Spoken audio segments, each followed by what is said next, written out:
Hello friends, GK गुरुजी अड्डा पे आपका स्वागत है। आज हम बाल मनोविज्ञान में टॉपिक 3 विकास पर आनुवंशिकता और वातावरण का प्रभाव पढ़ेंगे। इस टॉपिक में हम पहले पढ़ेंगे आनुवंशिकता की अवधारणा के बारे में, आनुवंशिकता के नियम के बारे में, वातावरण की अवधारणा, विकास, वंशानुक्रम और वातावरण में संबंध के बारे में, प्रकृति पोषण विवाद के बारे में। अब हम बात करते हैं आनुवंशिकता की अवधारणा या वंशानुक्रम की अवधारणा के बारे में। आनुवंशिकता अर्थात माता पिता व पूर्वजों से प्राप्त जन्मजात गुणों का संग्रह, अर्थात एक बालक में जो भी गुण उसे प्राप्त होते हैं वह केवल उसके माता पिता के नहीं बल्कि उसके पूर्वज अर्थात दादा दादी, नाना नानी के भी गुणों का संग्रह होता है। तो आनुवंशिकता अर्थात माता पिता व पूर्वजों से प्राप्त जन्मजात गुणों का संग्रह। मनुष्य में गुणसूत्र की संख्या 23 जोड़े होते हैं, अर्थात कुल 46 गुणसूत्र होते हैं और जोड़े की बात करें तो 23 जोड़े होते हैं। पुरुषों में XY गुणसूत्र होते हैं, महिलाओं में XX गुणसूत्र होता है और गुणों का वाहक जीन या पितृक को हम कहते हैं। जीन्स अर्थात वह वाहक जो माता पिता से गुणों को लेकर के उसकी अगली पीढ़ी अर्थात उसके पुत्र तक पहुंचाता है, उसे हम जीन्स या पितृक कहते हैं, जिसे गुणों का वाहक भी कहते हैं। एग्जाम्पल या उदाहरण से अगर समझें तो हमारा शारीरिक संरचना या शारीरिक संगठन और हमारी बुद्धि, ये दोनों हमें वंशानुक्रम से प्राप्त होते हैं। अर्थात यदि एक मनुष्य का बालक एकदम मनुष्य की तरह ही दिखेगा और यदि कोई खरगोश है तो खरगोश का बच्चा एकदम खरगोश की तरह ही दिखेगा। उसकी शारीरिक संरचना बिल्कुल वैसे ही होगी जैसे उसके माता पिता की शारीरिक संरचना है और बुद्धि भी हमें वंशानुक्रम से प्राप्त होती है। अब बात करते हैं वंशानुक्रम के नियमों के बारे में। तो वंशानुक्रम का पहला नियम है प्रत्यागमन का नियम। प्रत्यागमन का नियम यह कहता है कि उच्च कोटि के माता पिता के बच्चे निम्न कोटि के हो सकते हैं तथा उच्च कोटि के माता पिता के बच्चे निम्न कोटि के हो सकते हैं और निम्न कोटि के माता पिता के बच्चे भी उच्च कोटि के हो सकते हैं। अर्थात यह जरूरी नहीं है कि बुद्धिमान माता पिता के बच्चे भी बुद्धिमान हों और यह भी जरूरी नहीं है कि जो माता पिता कम पढ़े लिखे हों या कम बुद्धिमान हों उनके बच्चे भी कम बुद्धिमान हों। कई बार ऐसा देखा जाता है कि जिस उच्च कोटि के माता पिता के बच्चे भी निम्न कोटि के हो जाते हैं और निम्न कोटि के माता पिता के बच्चे भी उच्च कोटि के हो जाते हैं। क्यों? क्योंकि पहले ही हम लोगों ने पढ़ा कि वंशानुक्रम में गुण केवल माता पिता के ही नहीं होते हैं, उनके पूर्वजों के भी होते हैं, उनके दादा दादी, नाना नानी के भी होते हैं। दूसरा नियम है भिन्नता का नियम, अर्थात एक ही माता पिता के बच्चे भिन्न भिन्न प्रकार के हो सकते हैं, जुड़वा बच्चे भी भिन्न भिन्न हो सकते हैं। मतलब कि यह आवश्यक नहीं है कि एक ही माता पिता के बच्चे हों तो वे एकदम एक समान दिखाई दें, उनमें एक समान विकास हो। ऐसा देखा जाता है कि जुड़वा बच्चे हों तो वे भी भिन्न भिन्न प्रकार के हो सकते हैं, उनका विकास भी भिन्न प्रकार का हो सकता है। क्योंकि वंशानुक्रम से जो गुण मिले हैं, ऐसा हो सकता है कि एक बालक को जो गुण मिला हो वह दूसरे बालक में वह गुण ना हो बल्कि उससे कुछ भिन्न गुणों से प्राप्त हुआ हो। तीसरा नियम है अर्जित गुणों के संक्रमण का नियम। अर्जित अर्थात वे गुण जो हम सीख कर प्राप्त करते हैं उन्हें अर्जित कहते हैं और जन्मजात अर्थात वे गुण जो हमें अपने माता पिता या पूर्वजों से प्राप्त होते हैं। गुण दो तरीके के हो गए, एक जन्मजात और एक अर्जित। अर्जित अर्थात जो हम सीख कर प्राप्त करते हैं, सीखे हुए गुण। तो सीखे हुए गुणों के अगली पीढ़ी में जाने की संभावना नहीं होती है। अर्जित गुणों के संक्रमण का नियम यह कहता है कि जो गुण हम स्वयं सीखते हैं, स्वयं अभ्यास से सीखते हैं, वे अगली पीढ़ी में स्थानांतरित नहीं होती हैं। अगर उदाहरण से समझें तो यह आवश्यक नहीं है कि धोनी अगर अच्छे क्रिकेटर हैं तो उनका बेटा भी अच्छा क्रिकेटर हो, क्योंकि उनका यह गुण उनका अर्जित गुण है और अर्जित गुण कभी भी अगली पीढ़ी में स्थानांतरित नहीं होते हैं। इसके बाद है गाल्टन का जीव सांख्यिकी नियम। गाल्टन कहते हैं कि किसी बच्चे में 1/2 गुण माता पिता के, 1/4 दादा दादी के, नाना नानी के और इसी क्रम में 1/8, 1/16, 1/32 अपने पूर्वजों से प्राप्त करने की संभावना होती है। मतलब किसी भी बालक में उन्हें जो गुण प्राप्त होते हैं वे केवल माता पिता के ना होकर के उनके पूर्वजों के भी गुण उनमें पाए जाते हैं। इसके बाद बीज कोश की निरंतरता का नियम। यह नियम कहता है कि मौलिक गुण लगातार बने रहते हैं, अर्थात नष्ट नहीं होते हैं। अर्थात वे गुण जो उनके माता पिता में प्रभावी थे, वे गुण उनके बच्चों में भी बने रहते हैं और वे कभी भी नष्ट नहीं होते हैं। समानता का नियम। समान को जन्म देते हैं। जैसे खरगोश का बच्चा खरगोश ही होगा, एक मनुष्य का बच्चा मनुष्य ही होगा। ऐसा कभी नहीं होता है कि एक मनुष्य के घर कोई खरगोश पैदा हो गया, कोई और जानवर पैदा हो गया। हमेशा एक समान जाति का वंश एक समान जाति में ही होता है। मेंडल का नियम। प्रभावी गुणों के अगली पीढ़ी में बने रहने की संभावना ज़्यादा होती है, अर्थात ऐसे गुण जो उनके माता पिता में प्रभावी हैं, प्रधान हैं, वे गुण उनके बच्चों में भी पाए जाने की संभावना बनी रहती है। हम कह सकते हैं कि मेंडल के नियम को प्रधान गुणों के प्रत्यागमन का नियम भी कहा जाता है, अर्थात मेंडल के नियम को हम कह सकते हैं कि वे गुण जो उनके माता पिता में प्रभावी थे, वे गुण उनके बच्चों में भी स्थानांतरित हो जाते हैं। इसीलिए इसे प्रधान गुणों के प्रत्यागमन का नियम भी कहा जाता है।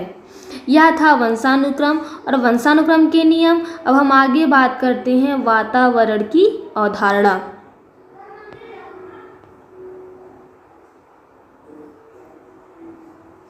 वातावरण क्या होता है? वह सब कुछ जो प्राणी को घेरे हुए है और उसे प्रभावित करता है, वातावरण कहलाता है।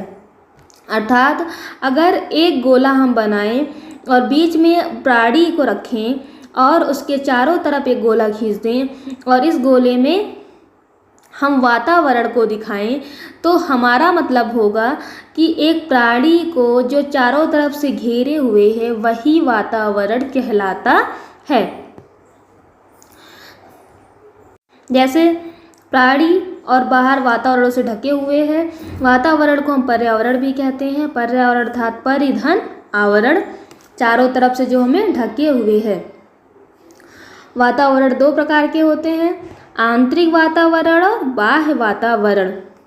आंतरिक वातावरण जो जन्म के पूर्व हुआ होता है, बाह्य वातावरण जन्म के बाद।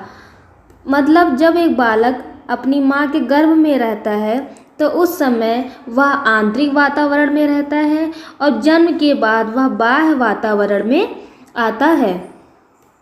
अब हम बात करते हैं विकास, वंशानुक्रम और वातावरण में संबंध।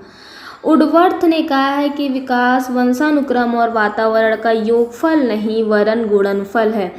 विकास वंशानुक्रम और वातावरण का गुणनफल है। क्यों?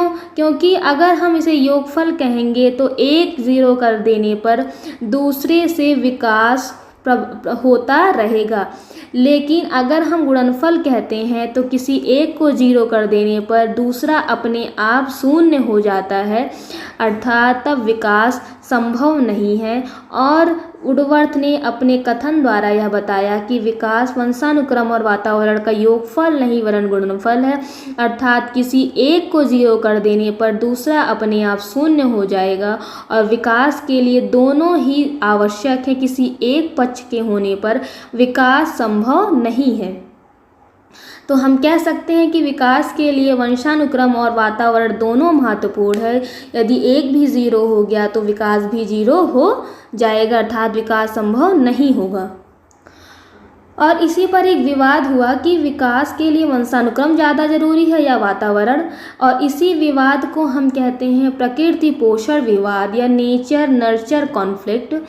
इसमें प्रकृति को वंशानुक्रम बताया गया और पोषण को वातावरण का नाम दिया गया। वंशानुक्रम, जीन प्याजे ने कहा, बच्चे जन्मजात वैज्ञानिक हैं और संसार के बारे में अपनी समझ का सृजन स्वयं करते हैं। इन्होंने प्रकृति को समर्थन में जीन प्याजे ने अपने कथन दिए, तो पोषण के समर्थन में भी कुछ मनोवैज्ञानिकों ने अपने कथन दिए। जैसे जेबी वाटसन ने कहा, तुम मुझे नवजात शिशु दे दो, मैं उसे जो चाहूँ चोर, डॉक्टर, वकील कुछ भी बना सकता हूँ। वाइगोस्की ने कहा, विकास सामाजिक अंतःक्रिया का उत्पाद है। जॉन लॉक ने भी अपने कथनों द्वारा बताया कि बच्चों का मस्तिष्क कोरी स्लेट के समान है, अर्थात जब बच्चे जन्म लेते हैं तो उनका मस्तिष्क पूरी तरीके से खाली होता है और हम अपनी इच्छानुसार उन्हें कुछ भी सिखा सकते हैं। तो अपने कथनों द्वारा कुछ मनोवैज्ञानिकों ने प्रकृति को समर्थन दिया विकास के लिए, कुछ मनोवैज्ञानिकों ने कहा कि पोषण ज़्यादा जरूरी होता है विकास के लिए। तब वुडवर्थ ने कहा कि यह बताइए, मोटर कार चलाने के लिए इंजन ज़्यादा आवश्यक है या तेल? तब मनोवैज्ञानिकों ने कहा कि दोनों ही आवश्यक है। तो उसी पर वुडवर्थ ने कहा कि इसी प्रकार विकास के लिए वंशानुक्रम और वातावरण दोनों आवश्यक है, किसी एक को हटा देने पर विकास संभव नहीं है। यह था हमारा टॉपिक 3 वंशानुक्रम और वातावरण के बारे में। इसमें आप लोगों ने पढ़ा कि वंशानुक्रम क्या होता है, वंशानुक्रम के नियम क्या होते हैं, वातावरण के बारे में पढ़ा। अब हम पढ़ेंगे टॉपिक 4 समाजीकरण की प्रक्रिया, सामाजिक दुनिया और बच्चे, शिक्षक, अभिभावक, समवयस्क मित्र। इस टॉपिक में हम पढ़ेंगे समाजीकरण की अवधारणा के बारे में, समाजीकरण के अभिकर्ता, प्राथमिक और द्वितीयक अभिकर्ता, सक्रिय व निष्क्रिय अभिकर्ता के बारे में। समाजीकरण क्या होता है, समाजीकरण की अवधारणा को देखते हैं। तो समाज से समायोजन की प्रक्रिया समाजीकरण कहलाती है। स्वयं की संस्कृति को जानना तथा उसमें रहने का तरीका सीखने की प्रक्रिया समाजीकरण कहलाती है, अर्थात एक बालक समाज में किस प्रकार रहता है, वह किस प्रकार अपने मूल्यों का, अपनी संस्कृति को जानता है, उसमें किस तरीके से रहता है, यह समाजीकरण कहलाता है। अब संस्कृति के कुछ घटक होते हैं, जैसे मूल, विश्वास, व्यवहार, भौतिक वस्तुओं का प्रयोग। हमारे मूल अच्छे होने चाहिए, जैसे हम बच्चों को बताएं ईमानदारी के बारे में, उन्हें आदर करना सिखाएं, उन्हें अच्छे विश्वास सिखाएं, अंधविश्वास ना हो, उन्हें जातिवाद, संप्रदायवाद से उन्हें दूर रखें, उनके व्यवहार अच्छे हों और वे भौतिक वस्तुओं का सही प्रयोग कर सकें, अर्थात कपड़े, जूते, कुर्सी, मेज का भी वो सही प्रयोग कर सकें। मतलब एक बालक विद्यालय से आने के बाद यदि अपने ड्रेस और जूते सही जगह पर रखता है तो उसका समाजीकरण मतलब बहुत अच्छे ढंग से हुआ है। यही होता है भौतिक वस्तुओं का प्रयोग। अब बात करते हैं समाजीकरण के अभिकर्ता कौन कौन से हैं। अभिकर्ता मतलब वे एजेंट, इंग्लिश में इसे एजेंट कहते हैं, जो समाजीकरण की प्रक्रिया में सहायता प्रदान करते हैं। तो पहला होता है प्राथमिक अभिकर्ता, और प्राथमिक अभिकर्ता में परिवार या माता पिता आते हैं, और परिवार, अभिभावक या माता पिता को छोड़ के बाकी सब द्वितीयक अभिकर्ता होते हैं। तो द्वितीयक अभिकर्ता में कौन कौन आ जाएगा, जैसे विद्यालय, शिक्षक, समवयस्क मित्र, मास मीडिया, पुस्तकें, ये सारी चीज़ें द्वितीयक अभिकर्ता होती हैं। प्रश्न पूछा जाता है कि इनमें से कौन सा प्राथमिक अभिकर्ता है, तो ऑप्शन में दिया रहता है अभिभावक, विद्यालय, शिक्षक, समवयस्क मित्र। तो हमारा आंसर क्या हो जाएगा, परिवार। ठीक है। अब इसके आगे बात करते हैं सक्रिय अभिकर्ता और निष्क्रिय अभिकर्ता। सक्रिय अभिकर्ता वे अभिकर्ता जो बिना प्रयास समाजीकरण करते हैं, जैसे परिवार, क्लब, विद्यालय, खेल का मैदान। निष्क्रिय अभिकर्ता वे अभिकर्ता जो प्रयास करने पर ही समाजीकरण करते हैं, जैसे यदि बालक पुस्तकालय में जाकर पुस्तक को नहीं पढ़ेगा तो पुस्तक कितनी भी अच्छी हो लेकिन वह बालक के लिए लाभदायक नहीं है। वह उसे कुछ भी तब तक सिखा नहीं सकती है जब तक वह उसे खुद ही खोलकर ना पढ़े। मोबाइल फ़ोन हो गया, जब तक बालक उसका उपयोग नहीं करेगा तब तक वह समाजीकरण में किसी भी तरीके से सहयोग नहीं कर सकता, इसलिए यह निष्क्रिय अभिकर्ता होता है। सक्रिय अभिकर्ता में हम विद्यालय जाते हैं, परिवार में रहते हैं, तो हमारा समाजीकरण होता रहता है और हम सीखते रहते हैं। यह था सक्रिय अभिकर्ता, निष्क्रिय अभिकर्ता, प्राथमिक अभिकर्ता और द्वितीयक अभिकर्ता के बारे में और समाजीकरण की अवधारणा के बारे में। अब इसको इतना आप पढ़ लीजिएगा और अच्छे से लिख लीजिए। अब मिलते हैं नेक्स्ट वीडियो में। Thank you.